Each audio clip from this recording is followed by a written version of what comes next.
চলে আসলাম স্টেশনে। ট্রেনের সময় হয়ে গেছে, এই কারণে এখন ট্রেন আসবে, তারপরে জয়পুরহাটে চলে যাব। তো এক নজর স্টেশনটা আপনাদের দেখাই দিই। পীরগঞ্জ স্টেশন। পীরগঞ্জ স্টেশন দাঁড়াই আছি। ট্রেন আসার টাইম হয়ে গেছে, লোকজন আসা শুরু করছে। এই পীরগঞ্জ থেকেই আমরা এখন জয়পুরহাটে যাব।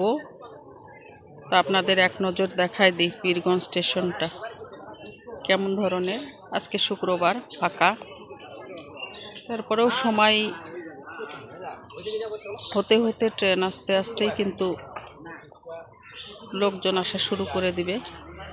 এখানে সুন্দর একটা কৃষ্ণচূড়া গাছ, খুব ভালো লাগছে দেখতে।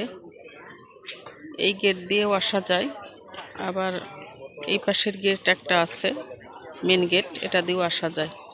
তো এই যে এদিক দিয়ে ট্রেনটা আসবে, তারপরে আমরা জয়পুরহাটের দিকে চলে যাব।